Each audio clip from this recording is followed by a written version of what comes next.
નમસ્કાર મિત્રો, દેશ દુનિયા અને ગુજરાતના સૌથી મોટા સમાચારની વાત કરીએ તે પહેલા વિડીયોને લાઇક અને ચેનલને જરૂરથી સબસ્ક્રાઇબ કરી દો। તો દોસ્તો, સૌપ્રથમ સમાચારની વાત કરીએ તો રાજ્યમાં છેલ્લા કેટલાક દિવસથી કાળઝાળ ગરમી પડી રહી છે। તો આ દરમિયાન કેટલાક લોકો હીટસ્ટ્રોકનો ભોગ બન્યા છે, તો મોટાભાગના લોકો ઘરની બહાર જવાનું ટાળી રહ્યા છે। ત્યારે અંબાલાલ પટેલે આગામી 27 થી 30 તારીખ દરમિયાન સૌરાષ્ટ્ર અને દક્ષિણ ગુજરાતના કેટલાક ભાગોમાં વરસાદની આગાહી કરી છે। તો અંબાલાલ પટેલે જણાવ્યું છે કે પશ્ચિમ બંગાળ, બિહાર અને પૂર્વ ઉત્તર ભારતના ભાગોમાં વાવાઝોડાના લીધે ભારે નુકસાન થશે। તો દોસ્તો, ફટાફટ બીજા સમાચારની વાત કરીએ તો વધુમાં અંબાલાલ પટેલે જણાવ્યું કે રોહિણી નક્ષત્રમાં સૌરાષ્ટ્રના અનેક ભાગોમાં વરસાદ થવાની શક્યતા રહેશે। તો આગામી તારીખ 27 અને 28 દરમિયાન જોરદાર પવન ફૂંકાશે, તો ધીમે ધીમે ગરમીમાં ઘટાડો થશે। તો આગામી 8 જૂને અરબ સાગર અને બંગાળના ઉપસાગરમાં ડિપ્રેશનમાં ફેરવાશે। તો આમ 8 થી 14 તારીખ દરમિયાન અરબ સાગરમાં વાવાઝોડું થવાની શક્યતા છે। તો આગામી 28 મે થી 1 જૂન દરમિયાન ચોમાસું કેરળમાં પહોંચે તેવી શક્યતા રહેલી છે। તો દોસ્તો, ફટાફટ બીજા સમાચારની વાત કરીએ તો આ સાથે મુસળધાર વરસાદ થવાની શક્યતા પણ રહેશે। તો ઉપરાંત 120 કિમીની વધુ ઝડપે પવન ફૂંકાશે। તો ઉલ્લેખનીય છે કે ઉત્તર ભારતમાં હજુ ગરમીની અસર રહેશે, તો ઉત્તર ગુજરાતના ભાગોમાં ગરમીની અસર રહેશે। તો આગામી 27 મેના રોજથી 30 જૂન દરમિયાન દક્ષિણ ગુજરાતમાં ડાંગ, વલસાડ, સુરત, ભરૂચ અને સાપુતારાના વિસ્તારમાં ગાજવીજ સાથે વરસાદ થશે। ફટાફટ બીજા સમાચારની વાત કરીએ તો ચક્રવાતી તોફાન રેમલ કલકત્તાના દરિયાકાંઠે ત્રાટકવાની પ્રક્રિયા શરૂ થઈ ગઈ છે। તો આ દરમિયાન 130 કિમી પ્રતિ કલાકે ઝડપી પવન ફૂંકાશે। તો એનડીએફ અને આરપીએફ પૂર્વ ક્ષેત્રના કમાન્ડર ગુરમિંદરસિંહે જણાવ્યું હતું કે ચક્રવાત રેમલ આજે મધ્યરાત્રિ સુધીમાં લેન્ડફોલ કરે તેવી શક્યતા છે। તો આઈએમડી અનુસાર લેન્ડફોલના સમયે પવનની ગતિ 120 થી 130 કિમી પ્રતિ કલાકની રહેશે। તો દક્ષિણ બંગાળમાં એનડીઆરએફની 14 ટીમો તૈનાત કરવામાં આવી છે। તો દોસ્તો, ફટાફટ બીજા સમાચારની વાત કરીએ તો આઈપીએલ 2024ની ફાઇનલ મેચમાં કેકેઆરે હૈદરાબાદને 8 વિકેટે હરાવીને ચેમ્પિયન બન્યું। તો આ સાથે કલકત્તા આઈપીએલમાં ત્રીજી વખત ટાઇટલ જીત્યું। તો આ મેચમાં પેટ કમિન્સે ટોસ જીતીને બોલિંગ કરવાનો નિર્ણય લીધો હતો। તો દોસ્તો, ફટાફટ બીજા સમાચારની વાત કરીએ તો હવામાન વિભાગે કહ્યું છે કે ચક્રવાતી તોફાન રેમલના કારણે પશ્ચિમ બંગાળ અને ઓડિશાના દરિયાકાંઠાના વિસ્તારમાં ભારે વરસાદની સંભાવના છે। તો ચક્રવાત લેન્ડફોલની પ્રક્રિયા શરૂ થઈ ગઈ છે। તો ચક્રવાત રેમલનું કેન્દ્ર દરિયાના કિનારેથી લગભગ 20 કિલોમીટર દૂર છે। તો ભૂસ્ખલનની પ્રક્રિયા આગામી 3 કલાક સુધી ચાલુ રહેશે। તો દોસ્તો, ફટાફટ બીજા સમાચારની વાત કરીએ તો ગુજરાત માધ્યમિક અને ઉચ્ચતર માધ્યમિક શિક્ષણ બોર્ડ દ્વારા માર્ચમાં લેવાયેલી ધોરણ 10ની પરીક્ષાના પરિણામના 3 વિષયમાં નાપાસ થયેલ વિદ્યાર્થીની પૂરક પરિસ્થિતિમાં ઉપસ્થિત રહેવા માટે ફોર્મ ભરવાની પ્રક્રિયા પૂર્ણ થઈ ગઈ છે। તો હવે બોર્ડ દ્વારા આગામી 24 જૂનથી રોજથી ધોરણ 10ના નાપાસ થયેલા વિદ્યાર્થીની પૂરક પરીક્ષા લેવામાં આવશે। તો દોસ્તો, ફટાફટ બીજા સમાચારની વાત કરીએ તો હવામાન વિભાગે જણાવ્યું છે કે બંગાળની ખાડીમાં બનેલું ભારે દબાણ શનિવારે સાંજે ચક્રવાતી તોફાનમાં સ્વરૂપ લઈ શકે છે। તો 26 મેને રાત્રે પશ્ચિમ બંગાળ તથા બાંગ્લાદેશના સમુદ્ર કિનારે પહોંચી શકે છે। તો બંગાળની ખાડીમાં રહેલું ચક્રવાત તોફાન 110 થી 120 કિમી પ્રતિ કલાકની ઝડપે પ્રવાસ કરી શકે છે। તો 135 કિલોમીટરની પ્રતિ કલાકે ગતિ પકડી શકે છે।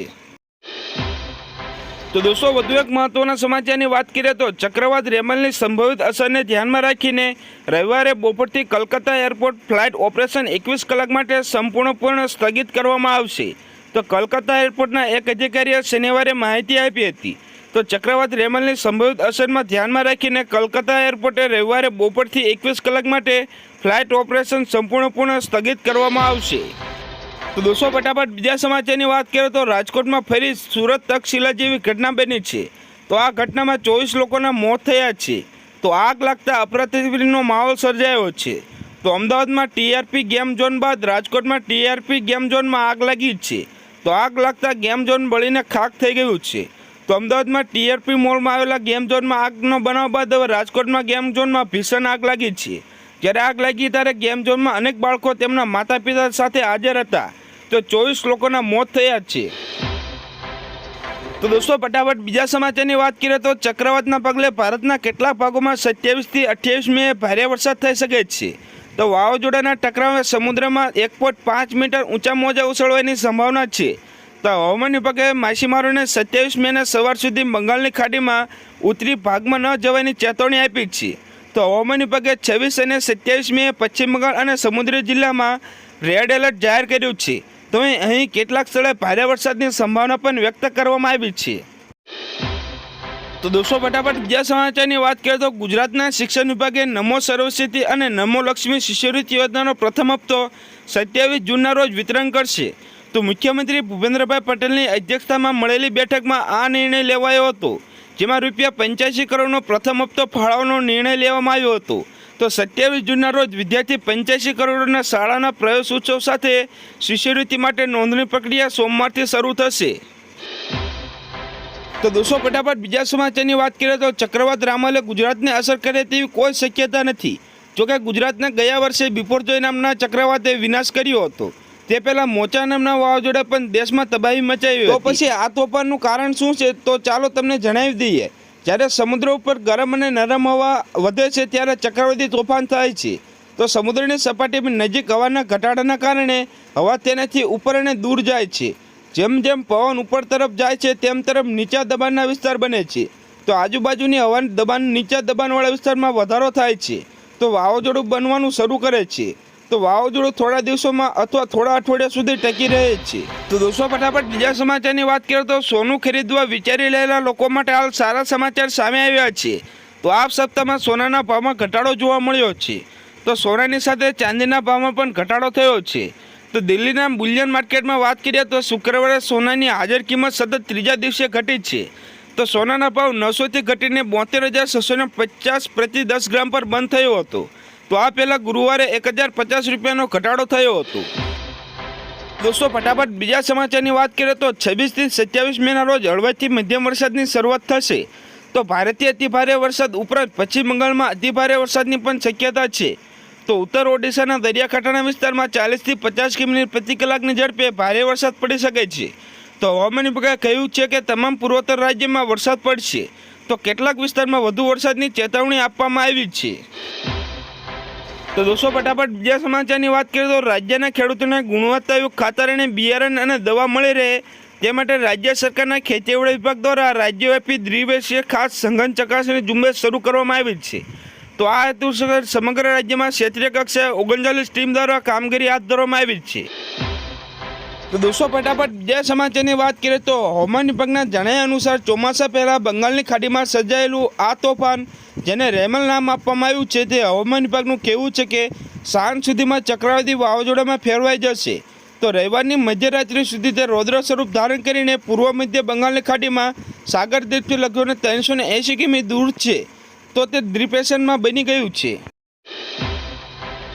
તો દોસ્તો ફટાફટ બીજા સમાચારની વાત કરીએ તો અંબાલાલ પટેલના જણાવ્યા મુજબ હાલ પ્રી મોન્સૂન એક્ટિવિટી સક્રિય થતા રોહિણી નક્ષત્રનો વરસાદ દક્ષિણ ગુજરાતમાં સુરત, સૌરાષ્ટ્ર, ભરૂચ અને વલસાડમાં જોવા મળશે.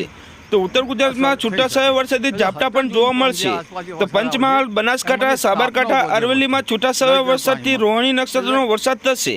તો આ સાથે સૌરાષ્ટ્રના અન્ય ભાગોમાં રોહિણી નક્ષત્રનો વરસાદ થવાની શક્યતા રહેલી છે. તો દોસ્તો ફટાફટ બીજા સમાચારની વાત કરીએ તો બંગાળની ખાડીમાં સર્જાયેલું દબાણ ચક્રવાતમાં ફેરવાઈ ગયું છે. તો ચક્રવાતી તોફાન રેમલ હાલ સાગર દ્વીપથી 350 કિમી દૂર છે. તો ચક્રવાત રેમલના કારણે કોલકાતા એરપોર્ટ પર રવિવારે બપોરે 12 વાગ્યાથી 21 કલાક એટલે કે સોમવારે 9 વાગ્યા સુધી ફ્લાઇટ સેવા બંધ રહેશે. તો આ સાથે પૂર્વ રેલવે અને દક્ષિણ પૂર્વ રેલવે ઝોન ડઝનબંધ ટ્રેનો બંધ કરી છે. તો દોસ્તો ફટાફટ બીજા સમાચારની વાત કરીએ તો બંગાળની ખાડીમાં ઉદ્ભવેલું રેમલ વાવાઝોડું આવતીકાલે મોડી રાત્રે ત્રાટકવાની શક્યતા વચ્ચે દેશના અનેક ભાગોમાં હવામાનમાં પલટો થવાની આગાહી કરવામાં આવી છે. તો હવામાન વિભાગ દ્વારા ભયંકર તોફાનની ચેતવણી આપવામાં આવી છે. તો પશ્ચિમ બંગાળ તથા બાંગ્લાદેશના બોર્ડર વિસ્તારમાં વાવાઝોડું રેમલ લેન્ડફોલ કરે તેવી સંભાવના છે. તો વાવાઝોડાના કારણે પશ્ચિમ બંગાળના સાગરકાંઠાના નીચાણવાળા ભાગોમાં પૂર પરિસ્થિતિ સર્જાવાની તથા બાંગ્લાદેશના દરિયાકાંઠામાં ભૂસ્ખલનની ચેતવણી આપવામાં આવી છે. તો દોસ્તો ફટાફટ બીજા સમાચારની વાત કરીએ તો રાજકોટના ગેમિંગ ઝોનમાં ભીષણ આગ, તો 22 લોકોના મોત. તો રાજકોટના ગેમિંગ ઝોનના ભાગોમાં અહેવાલ છે કે આગ કેટલીક ભયાનક છે તેનો અંદાજ એ વાત પરથી લગાવી શકાય છે કે આ ઘટનામાં 22 લોકોના મોત થયા છે. તો દોસ્તો ફટાફટ બીજા સમાચારની વાત કરીએ તો રવિવારે મોડી રાત્રે વાવાઝોડા લેન્ડફોલ કરે તેવી શક્યતા છે.